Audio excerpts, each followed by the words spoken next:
कहानी की शुरुआत जेम्स नाम के एक आदमी से होती है जो एक क्रिश्चियन फैमिली से बिलोंग करता है। वो और उसकी फैमिली केरला में रहते हैं और जेम्स एक सिनेमा हॉल में काम करता है। आज वो अपनी फैमिली और अपने गांव के बाकी सभी लोगों के साथ तमिलनाडु के दूसरे चर्चेस को घूमकर केरला वापस आ रहा था। तभी रास्ते में उनकी बस एक ढाबे पर रुकती है। वहाँ पर जेम्स अपनी वाइफ और बेटे के साथ खाना खा रहा था, लेकिन खाना खाते वक्त जेम्स काफी इरिटेट होने लगता है। ऐसा इसलिए था क्योंकि जेम्स केरला से बिलोंग करता था। उसे केरला का ही कल्चर और खाना ही पसंद था। ऐसे में जब वो तमिलनाडु का खाना खा रहा था तब वो खाना उसे बिल्कुल भी पसंद नहीं आता। वो अपनी वाइफ से कहने लगता है कि देखो कैसा खाना बनाया है, थोड़ा भी स्वाद नहीं है और ऊपर से ये चाय कितनी मीठी है। इतनी मीठी चाय कौन पीता है भला? असली चाय का स्वाद तो हमारे केरला में है। अब ये सुनने के बाद उसकी वाइफ उसे चुपचाप खाना खाने के लिए कहती है और जिसके बाद सभी लोग वापस बस में चढ़ जाते हैं। अब बस ड्राइवर गाड़ी चलाने लगता है। उस बस में तमिल मूवीज के सॉन्ग्स प्ले हो रहे थे, लेकिन उन्हें सुनकर जेम्स बहुत ही ज्यादा इरिटेट होने लगता है। बाकी सभी लोग म्यूजिक को बहुत एंजॉय कर रहे थे, लेकिन जेम्स को इस म्यूजिक से भी बहुत परेशानी हो रही थी। अब जेम्स ड्राइवर के पास जाता है और उसे बोलता है प्लीज ये तमिल सॉन्ग प्ले करना बंद करो, थोड़े मलयालम सॉन्ग भी चला दो। ड्राइवर उसकी बात मान लेता है और मलयालम सॉन्ग प्ले कर देता है। गाना सुनते हुए बस में सब लोग सो जाते हैं। इस तरह भरी दोपहर में बस आगे बढ़ रही थी और बस में मौजूद सभी लोग शांति से सो रहे थे। कुछ देर बाद जेम्स की आंख खुलती है। आंख खुलने के बाद वो ड्राइवर के पास जाता है और तुरंत उसे बस को रोकने के लिए कहता है, जहां पर चारों तरफ खेत ही खेत थे। बस के रुकते ही वो भी बस से उतर जाता है और वो खेत के बीच से होते हुए एक छोटे से गांव की तरफ जाने लगता है। यहाँ गांव की कुछ गलियों से होते हुए वो सीधा एक घर के अंदर चला जाता है। उस अनजान घर में जाते ही सबसे पहले वो एक गाय को चारा देता है, फिर अपने कपड़े चेंज करके उस घर के अंदर एंटर करता है, जहाँ उसे एक बूढ़ी औरत मिलती है जिनकी आंखों का अभी अभी ऑपरेशन हुआ था। जेम्स उस बूढ़ी औरत से तमिल भाषा में बात करने लगता है और उसे माँ कहकर पुकारता है। जेम्स कहता है, माँ तुमने ये काला चश्मा क्यों पहना हुआ है? वो बूढ़ी औरत उसे बताती है, बेटा अभी अभी मेरा आंखों का ऑपरेशन हुआ है, इसलिए डॉक्टर ने मुझे अपनी आंखों को प्रोटेक्ट करने के लिए ये चश्मा दिया है। जेम्स ये बात सुनकर कुछ सोचने लगता है। उसके बाद वो अंदर रूम में चला जाता है जहाँ पर एक औरत सोई हुई थी। वो औरत उसे देखती है और डर के मारे उठ जाती है। वो सोच रही थी कि ये अनजान आदमी अचानक से हमारे घर में कैसे आ गया, लेकिन जेम्स उस औरत को देखकर उसका नाम पुकारता है और कहता है, कुनकुर क्या तुम अभी तक सो रही हो? कोई बात नहीं,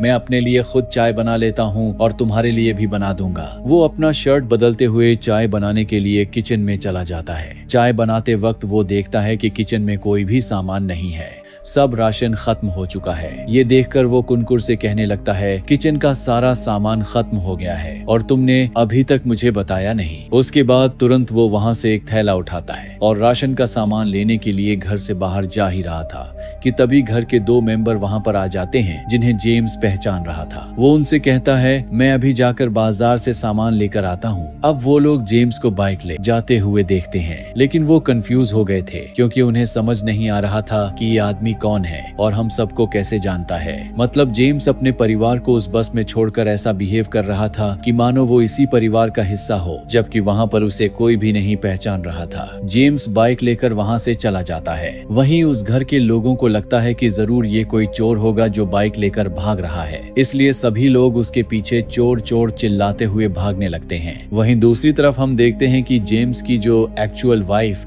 और उसका बेटा था वो बहुत ही ज्यादा परेशान हो जाते हैं।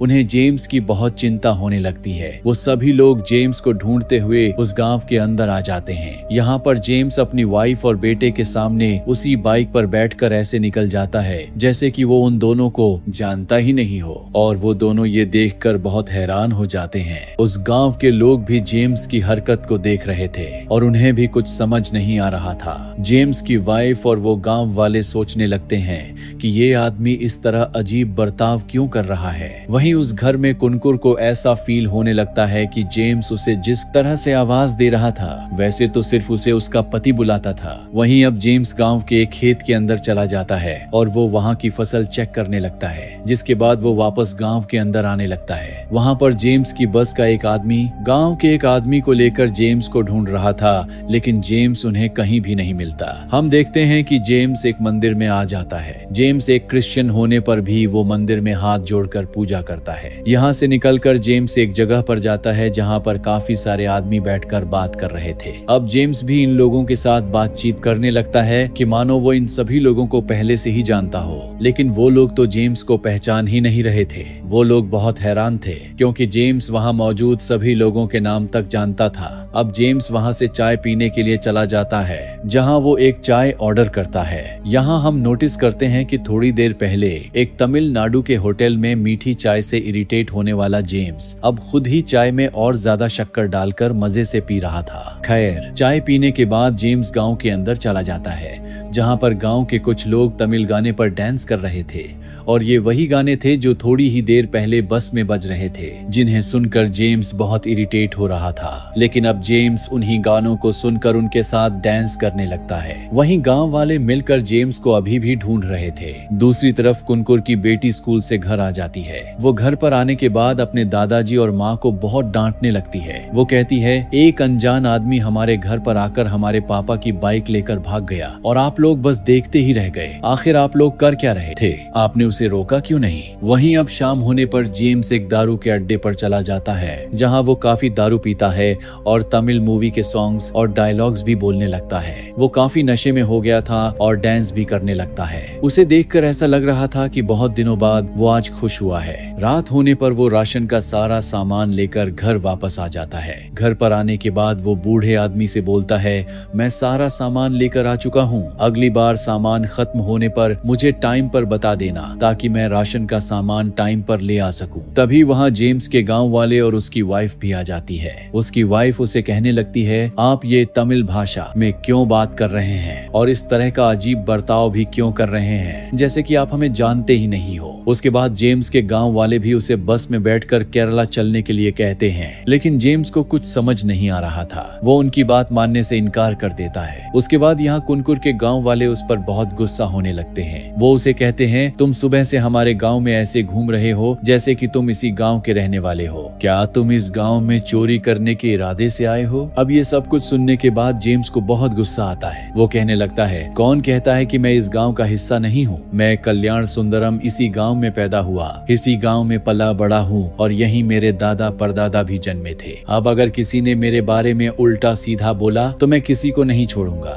जेम्स का ऐसा बर्ताव देखकर जेम्स की वाइफ बहुत परेशान हो जाती है। वहीं अब ये सब देखकर कुनकुर की फैमिली भी शॉक थी, क्योंकि जिस कल्याण सुंदरम का नाम अभी अभी जेम्स ने लिया था वो और कोई नहीं बल्कि कुनकुर का पति था। यहाँ पर हमें पता चलता है कि लगभग 2 साल पहले कल्याण सुंदरम इस गांव से किसी काम के लिए बाहर गया था, लेकिन वो वापस लौटकर नहीं आया। उसके गांव वालों ने कल्याण सुंदरम को खोजने की बहुत कोशिश की, लेकिन उसका उन्हें कोई पता नहीं चला। लेकिन आज अचानक जेम्स गांव में ऐसे एंटर करता है और वो ऐसे बर्ताव करने लगता है जैसे कि वो खुद कल्याण सुंदरम हो। वहाँ का एक ओल्ड आदमी जेम्स की वाइफ और उसके गांव वालों से कहता है, मुझे लगता है कि आप लोग जेम्स को आज की रात यहीं पर रुकने दें और सुबह होने का वेट करें। हो सकता है कि सुबह तक सब कुछ ठीक हो जाए। जेम्स, जो कि अब खुद को कल्याण सुंदरम बता रहा था, वो कल्याण सुंदरम की माँ की गोद में सर रखकर सो जाता है और यहाँ सभी लोग सुबह होने का इंतजार करने लगते हैं। अगले दिन जब सुबह होती है तो जेम्स सबसे पहले उठता है और सबसे पहले अपनी गाय का दूध निकालता है। फिर वो उसे बेचने के लिए निकल पड़ता है, लेकिन कोई भी उसका दूध नहीं खरीद रहा था, क्योंकि उन लोगों का ये कहना था कि उनके यहाँ पर कोई और दूध बेचने के लिए आता है। अब ये सुनकर जेम्स बहुत परेशान हो जाता है और मन ही मन सोचने लगता है कि कल तक तो ये सभी लोग मुझसे ही दूध खरीद रहे थे, लेकिन आज इन लोगों को क्या हो गया। इसके बाद जेम्स पोस्ट ऑफिस के लिए निकल पड़ता है। वहीं गांव में जेम्स की सिचुएशन को देखकर गांव वालों को समझ आ जाता है कि अब तक ये आदमी ठीक नहीं हुआ है।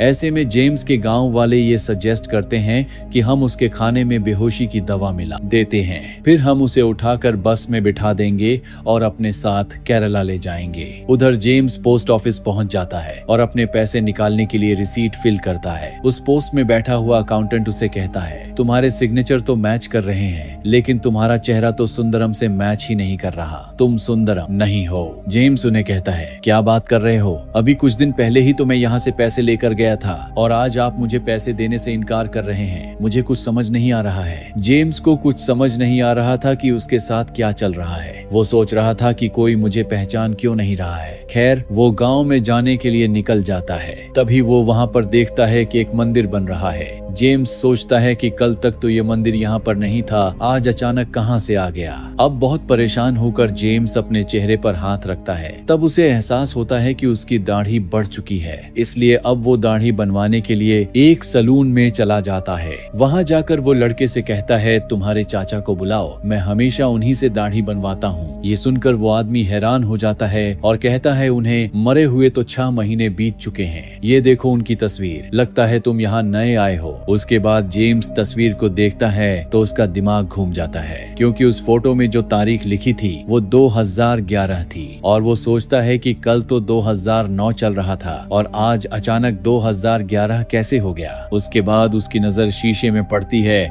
और वो अपने चेहरे को देखकर चकरा जाता है। वो खुद को पहचान नहीं पा रहा था। वो सोचता है, आखिर ये मेरे साथ क्या हो रहा है, मेरा चेहरा भी बदल गया है, ये साल भी बदल चुका है और गाँव के सभी लोग मुझे पहचानने से इनकार कर रहे हैं। आखिर ये सब कुछ चल क्या रहा है। अब वो अपने घर पर चला जाता है और सबके साथ खाना खाने लगता है। खाना खाते वक्त वो रो रहा था और उसके बाद वो गुमसुम सा रहने लगता है, जैसे उसे किसी बात का एहसास हो चुका हो। अब वो अपनी माँ के पास बैठता है और उसे कहता है, माँ, अपनी दवाई टाइम पर लेना बहुत जरूरी है, तभी तो तुम अच्छी तरह से देख पाओगी। उसकी माँ उसे कहती है, तू सही कह रहा है बेटा, गाँव वाले कह रहे थे कि मेरा बेटा वापस आ चुका है, मुझे तो बस तुम्हारा चेहरा देखना है, बहुत दिन हो गए मैंने तुम्हें नहीं देखा। अब ये सुनकर जेम्स की आंखों में आंसू आने लगते हैं और वो अपनी माँ से कहता है, माँ, तुम जल्दी ही ठीक हो जाओगी, लेकिन मुझे कभी देख नहीं पाओगी। इतना कहकर वो उस घर से निकल जाता है और हम देखते हैं कि जेम्स के जाने के बाद भी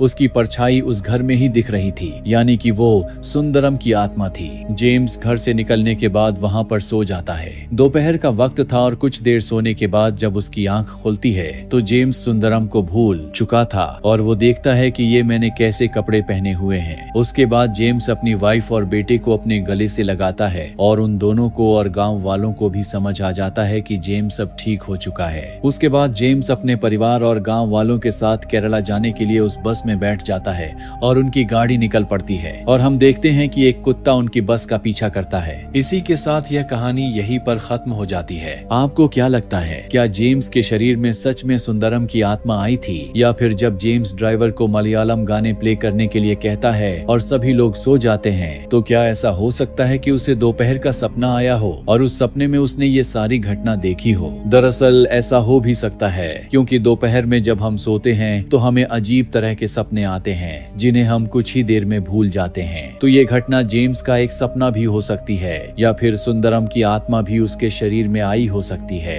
आपको इसके बारे में क्या लगता है? अपनी राय कमेंट करके जरूर बताइए और ये कहानी देखकर आपके दिमाग में कौन कौन से सवाल उमड़ उठे हैं ये भी कमेंट में लिखकर हमें जरूर बताइए। उम्मीद करते हैं ये कहानी आपको पसंद आई होगी।